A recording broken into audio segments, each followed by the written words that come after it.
Ал біз бағдарламамызда қонақжай студиямызда кино тақырыбымен жалғастырамыз. Бүгінгі қазақ кинематографиясы мен Оскарға ұсынылатын фильмдер, авторлық туындылар мен көрермен таңдауы жайында әңгіме өрбіту үшін студиямызға құрметті мейманымыз келіп отыр. Ендеше таныс болыңыздар, кинотанушы Дана Әмірбекова бүгін бізбен бірге. Дана ханым, қалайсыз? Қайырлы таң. Жаңа әріптесім айтып қалды ғой. Оскардың шетін шығарып қалды.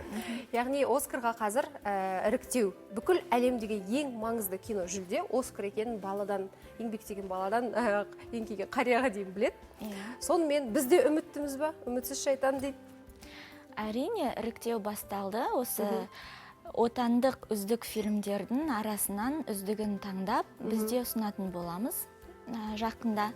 Алайда біз тек қана үздік шетелдік фильм номинациясы бойынша ғана қатыса аламыз. Өйткені негізгі номинацияға қатысу үшін міндетті түрде ақш-та біз прокатта жүруіміз керек. Кез келген фильм прокатта болуы керек. Ал болмаған жағдайда мемлекет атынан ұсынылған фильмдер тек қана үздік шетелдік фильм номинациясы бойынша қатысады. Біз енді прокатта жоқпыз, өкінішке қарай ақш-та, сондықтан тек бір аталым бойынша қатыса аламыз, иә? Ал оған қандай фильмдер ұсынылып отыр, белгілі ме әзірге? Дәл қазір белгісіз. Енді біз ойлаймыз, мүмкін ақын фильм ұсынылатын шығар Дәрежан Өмірбаевтың. Жалпы осындай фестивальдерге қатысатын фильмдерге қатысты бір сұрақ, неліктен олардың тұсауы көп жағдайда сол шетелде тұсауы кесіліп жатады, ал біздің қазақстандық көрермен отандық фильмді арада бірнеше жыл өткеннен кейін ғана көріп жатады? Енді өйткені киноның табиғаты бөлек қой. Мысалы, театрда премьера ол осы Қазақстанда болады, қойылым қай жерде дайындалады, сол жерде премьерасы жасалынады. Ал кино ол мүлдем басқаша әлем. Сондықтан әлемнің ең үздік фестивальдері, олар фильмдерді ең алғашқы болып көрсеткілері келеді. Ал егер сіз алғашқы болып ол фестивальдерге қатыстырмасаңыз, фильміңізді премьерасын сол жерде жасамасаңыз, сіздің фильміңізді іріктеуден өткізбейді ол фестивальдер. Сол мақсаттан, мысалы, прокатта көпшілік көрерменге көрсетіліп қойған фильмдер фестивальге қатыса алмаған себептен бірінші фестивальдерде жүріп, 1-2 жыл одан кейін ғана жолдама алады, көрермендерге ұсынылады. Ол тек қана бізде емес, ол бүкіл әлемде сондай. Енді экранға назар аударайықшы. Қазір жаңа өзіңіз тілге тиек еткен ақын фильмнен үзінділер ұсынылуда. Неліктен дәл осы туынды Оскарға лайықты деген ойдасыз сіз? Біріншіден, біздің ең үздік режиссер ол Дәрежан Өмірбаев, бәріңізге мәлім. Ол кісіні тек қана Қазақстанда емес, бүкіл әлем мойындаған режиссер. Және де көп осы фильмді көрген көрермендердің пікірінше, бұл Дәрежан Өмірбаевтың ең үздік фильмі. Және де бұл фильмде көтерілген тақырып өте маңызды. Өйткені бұл жерде бүгінгі замандағы ең түйткілді мәселелер, мысалы капитализм, сол капитализмнің қазіргі алып келген салдары, қазіргі жүйе, осының бәрі дәл осы жүйеде өнер адамдарына өмір сүру қандай? Сол мәселе қозғалады. Фильмнің аты ақын, бірақ тек қана ақындар жайлы емес, жалпы өнер саласында жүрген әр адам жайлы. Тамаша. Бұдан бөлек бізде енді Назерке тағы да 2 фильмнен үзінді бар. Оларды да көрерменнің назарына ұсынсақ, біздің мейманымыздың пікірі бойынша Әділхан Ержановтың «Қап-қара адам» атты кинотуындысы осы жүлдеге лайық. Мінекей дәл сол фильмнен кадрлер, қазір. Және келесі туынды жайында қазір сәлден кейін айтамыз. «Сен не мальчики». Айта отырыңыз. Бұл енді 2020 жылы жарыққа шыққан фильм. Әділхан Ержанов бүгінгі жас киногерлердің арасындағы ең үздік режиссерлердің бірден бірі. Және де Ержановтың фильмдерін шетелдік кинофестивальдер түсірілмей жатып күтіп отырады. Сол жерде премьерасын жасау үшін бізге арнап түсіріңіздер деп ұсыныс түсіп жатады әрқашан. Ол үлкен жетістік меніңше. Ол тек қана Қазақстан киногері үшін емес, ол әлем киногерлері үшін үлкен жетістік. Әділханның өзіндік әлемі бар, ешкімге ұқсамайтын, және де нағыз режиссердің, нағыз суреткердің сондай ерекше әлемі болуы керек. Бұл фильм не жайында? Бұл фильмде капитализм жайлы. Бұл да жаңағы ақын фильміне ұқсас па? Көтерген жүгі? Жоқ, ақын фильмінен мүлдем бөлектеу. Бұл жерде әлеуметтік мәселелер көбінесе қозғалады. Саясатқа кішкене барып келеді. Мына кадрлардан түсінгенімше бір әулеттің проблемасы арқылы бүкіл қоғамдағы мәселелерді көрсетуге тырысқан сияқты енді. Иә. Міндетті түрде көріп шығу керек екен бұл фильмдарды. Бұл Ержановтың үздік фильмдерінің бірі. Және тағы бір фильміміз бар дайындаған. Иә, бізде Әмір Байғазиннің Асланның сабақтары атты кинотуындысы бар. Үзінді мінекей сіздің пікіріңізше бұл да Оскарға Бұл лайықты. енді ертеректе шыққан фильм, осыдан 5-6 жыл бұрын түсірілген фильм.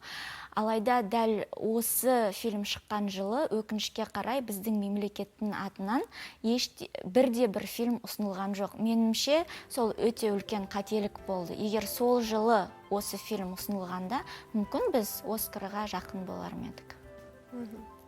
Бұл фильмнің енді айтар ойы, идея жайында. Айтар ойы өте терең.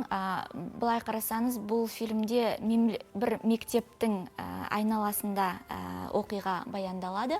Сол мектептің жүйесін көрсету арқылы бүгінгі мемлекеттік жүйені жалпы қоғамдағы адамдардың өмірі жайлы суреттеледі.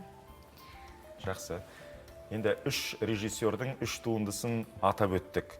Бұдан басқа елімізде осындай жоғары дәрежелі Оскар сынды сыйлыққа лайықты режиссерлар бар шығар, тағы да кімдерді атап айта аласыз? Бізде өте көп режиссерлер, қуанышқа орай, бірақ та өкінішке қарай біздің көрермендер режиссерлерді көп біле бермейді, өйткені олар авторлық фильмдер түсіреді.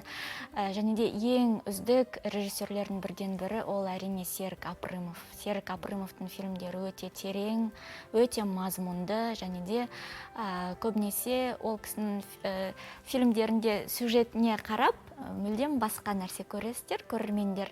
Ал егер кадрдың ар шетінде болып жатқан нәрселерге үңілсеңіз, артқы планға, демек, мүлдем басқа, одан да терең, мағыналы нәрселер суреттеліп жатады. Жаны ханым, сіз осы айтып өткен Дәрежан Өмірбаевты негізі барлық қазақстандық біледі, өткен бұған дейін де жаңағы біздің кино нарықтың өткенімен бүгінін байланыстырып тұрған кісі деп білем Дәрежан Өмірбаевты.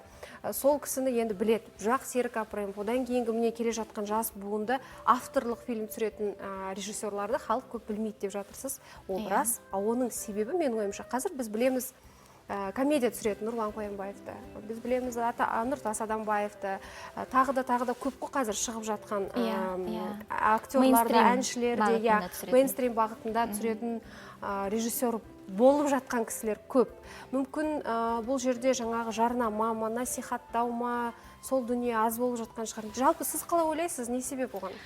Бірден бір себеп бізде неге былай қарасаңыз, біздің киномыз екі бағытқа бөлінген, иә? Біреусі ол авторлық кино туындылар, екіншісі мейнстрим бағытында түсірілетіндер.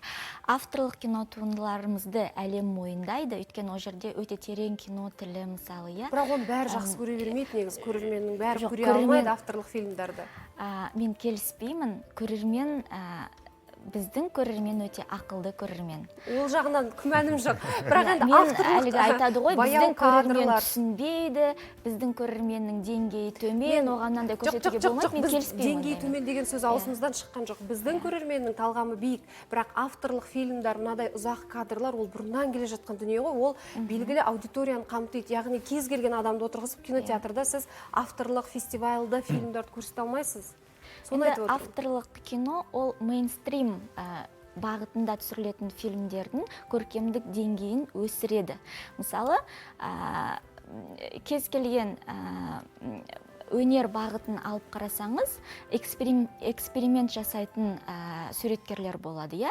Дәл сол экспериментаторлар, олар әлемге өте көп таныла бермейді, өйткені оларды белгілі бір ортада ғана бағалайды, олардың құдіретін түсінетіндер бар, иә? Ал дәл сол фильмдер эксперименттер жасау арқылы осындай көрерменге, жалпы көпшілік көрерменге бағытталған фильмдердің деңгейін өсіреді. Мысалы, кез келген мысалы Стивен Спилбергтің тағы да басқа Скорсезенің фильмдерін қараңызшы, олар көрерменге арналған, бірақ ол кісілер қайдан шықты? Олар әрине авторлық киноның тілінен көп нәрсені алды. Ал енді екінші мәселе, неге біздің мейнстрим бағытындағы фильмдердің сапасы өте нашар, өйткені ол жерде көбінесе әуесқой режиссерлер жүр. КВНнен шыққан әншілер, бишілер, мен құптаймын ол кісілердің қазақ киносының дамуына өте зор үлес қосып жатыр. Ол кісілердің еңбегін бағаламау мүмкін емес. Бірақ дегенмен де ол кісілер кәсіби маман болмағандықтан өкінішке қарай киноның тілін жетік біле бермейді. Алысқа бара бермейді, былай қарасаңыз. Комедия түсіреді, бірақ та оларда өте бір жеңіл-желпі, өте бір тереңге бара бермейтін. Мысалы, Гайдай, есіңізде болса, Рязановтың фильмдері өте мындай бір нәзік юмор арқылы берілуші еді ғой. Бізге сондай комедиялар мысалы қазір көтеру керек. Жалпы бетке ұрып тұрады. Қазір бәрін бір күлкілі жағдайлар арқылы, немесе көбінесе диалогтар арқылы, сөз арқылы жеткізіп күлдіруге тырысады. Негізінде кинода бәрі образдар арқылы, бейне арқылы, көркем тіл арқылы түсіндірілуі керек. Режиссерлік құралдар арқылы, Чарли Чаплин, Бастер Китон, олардың фильмдерінде бірде-бір сөз жоқ қой, бірақ сіз ол басталғаннан аяғына дейін күліп отырасыз. Көп нәрсені түсініп отырсыз, екен ол жерде бәрі киноның тілімен жеткізілген. Бізге сондай деңгейге көтерілу үшін біздің кәсіби кинорежиссерлер осындай жанрлық бағытқа жұмыс істеуге бару керек. Өкінішке қарай бізде бірінші курстан бастап көбінесе режиссерлер бірден авторлық кино түсіруге тырысады. Ол өте үлкен қателік меніңше. Өйткені олардың миларына мынандай құйылып қалған, егер мен авторлық кино түсірмесем, ендеше мен нағыз режиссер емеспін деп. Негізінде керісінше болу керек. Кеңес одағы кезеңінде, мысалы, 70-ші жылдары, одан алдыңғы 60-ші жылдары ВГИКті бітірген кез келген режиссер ең бірінші жанрлық фильм түсіру керек болатын. Жанрлық фильм түсіріп, өзінің біліктілігін дәлелдеуі керек болатын. Одан кейін ғана барып авторлық кино түсіруге жолдама алатын. Мысалы, Тарковский әлемге әйгілі авторлық фильмдер түсіретін режиссер, ең алғашқы туындысы ол кісінің өздеріңіз білесіздер жанрлық бағытта болған болатын, Иваново детство деп аталады. Ол кісіде мысалы бірінші өзін білікті режиссер екенін дәлелдеді, одан кейін авторлық киноға жүгінді. Дәл сол сияқты мысалы Сальвадор Дали. Сальвадор Дали бірден Дали болған жоқ қой, бірден ол сюрреалист болған жоқ. Ол бірінші академиялық мектепті бітірді, білім алды, өзін дәлелдеді. Одан кейін ғана барып сюрреализм бағытына үлесін қосты. Дәл сол сияқты біздің бүгінгі киногерлер жанрлық бағытқа барудан жасқанбай, ұялмай, ешқандай комплекс ұстамай, комедия, драма, фэнтези, мысалы көп қой, хоррор жанрларын өсіруге үлестерін қосса, меніңше өте жақсы. Қазіргі көп режиссерлар, сізбен бірге оққан, бізбен бірге оққан режиссерлардың көбісі қазір сериал түсіріп жүр. Енді бұл жайында біз әңгімемізді сәл үзілістен кейін ары қарай жалғастырамыз. Құрметті көрермен, ұлттық арнадан алыстап кетпеңіздер. Сәл ғана үзіліс, одан кейін осы кино тақырыбын ары қарай сұхбатпен өрбітеміз. Бірге болыңыздар бізбен. Студиямыздың құрметті мейманы кинотанушы Дана Әмірбековамен сұхбатымызды кино тақырыбында ары қарай жалғастырамыз. Жалпы сұхбатымыз өте қызықты болып жатыр. Сіздің әңгімеңізді тыңдау да біз үшін ерекше қызықты болды. Біраз дүние айтылды. Енді телехикаялар өндірісі жөнінде сіздің пікіріңізді білгіміз келеді, Дана ханым. Енді жалпы салыстырмалы түрде осыдан 10 жыл бұрын қандай еді біздің Қазақстандағы отандық сериалдардың жағдайы, және де бүгінгі таңда қандай нарықтық жағына қарайтын болсақ. Бүгінгі таңда мысалы біз бұрынғыдай үнді, түрік, немесе Бразилия фильмдерін емес, өзіміздің отандық өнімдерімізді көреміз. Ол өте құптарлық жағдай меніңше, өйткені көрермен әрқашан экраннан өзін көргісі келеді, өзіне жақын әлемді, бүгін қоршаған ортасын көргісі келеді. Сонымен әрбір сериал мысалы өзіміздің көрермендерге жақынырақ деп есептеймін. Осы орайда Қазақстан ұлттық телеарнасы көпшілік көрерменге қаншама керемет телехикаяларды ұсынып жатқанын атап өтуіміз керек. Соның барлығын тамашалаңыздар, отандық өнімді қолдаңыздар. Отандық өнім, отандық режиссерлар, жаңа режиссерларымыз біздің мынадай фильмнен бастау керек. Олар бірден авторлыққа кетіп қалады деп Дана ханым айтты жарнамаға дейін. Қазір көпшілігі сол режиссерлік факультетті бітірген жастар сериалда жұмыс істеп жүр. Бұл режиссерға өсу ма, әлде өшу ма, қалай ойлайсыз? Енді ол әр адамның өзіне байланысты меніңше.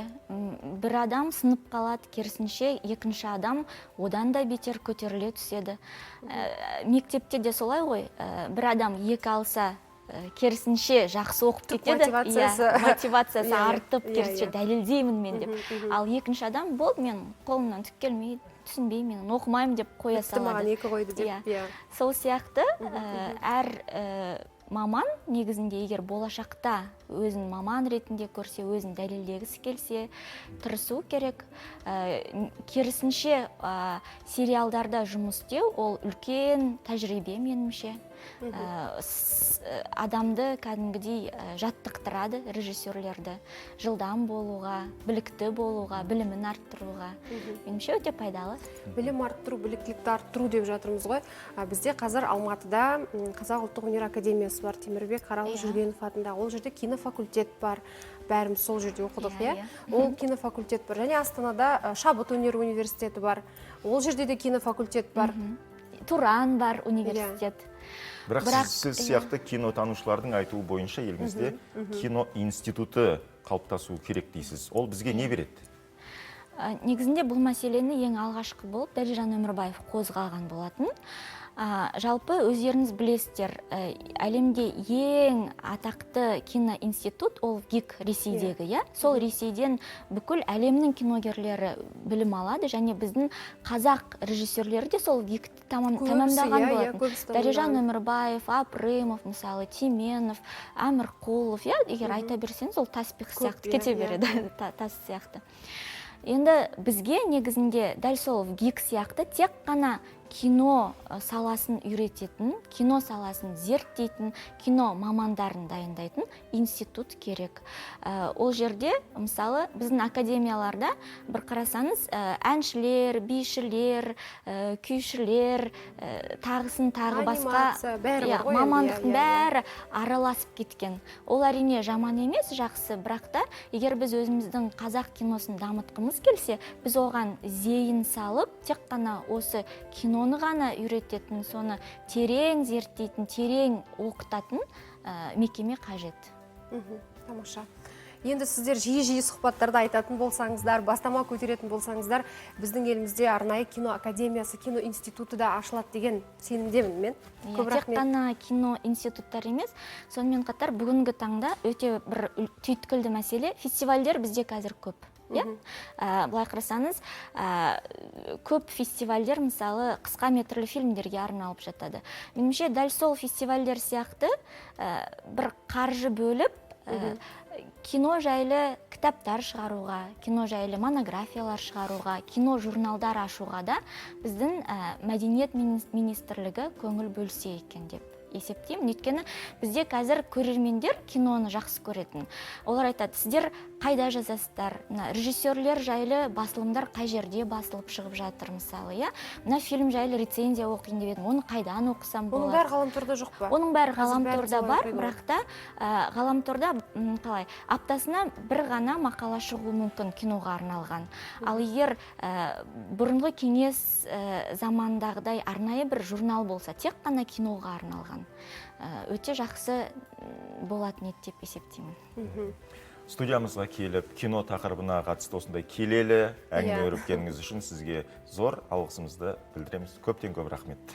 Көп рахмет, және де осы тақырыпты түйткілді біліп, кино жайлы терең білімдеріңізбен менімен бөлісіп отырғандарыңыз үшін өте ризамын. Өйткені көп жағдайда тілшілер қатты біле бермейді кино саласын. Сондықтан сіздермен өте бір жақсы тұшымды сұхбат өтті. Ой, көп рахмет. Көрермен қауым, қонағымызға алғыс айтамыз. Енді ерте тұруда адамға өте үлкен пайдасы бар екен. Біріншіден, жоспарлаған шаруаларыңызға емін-еркін үлгересіз, ал екіншіден Таңшолпанды көріп, түрлі ақпараттармен таныс боласыз, ән тыңдап, көңіліңіз көтеріледі. Тұшымды сұхбат болды, көңілге сыйладық. Енді бір ән керек сияқты. Әуезді ән ұсынамыз, таңғы көңіл күйлеріңіз көтерілсін. Құрметті көрермен, ұлттық арнамен бірге болыңыздар.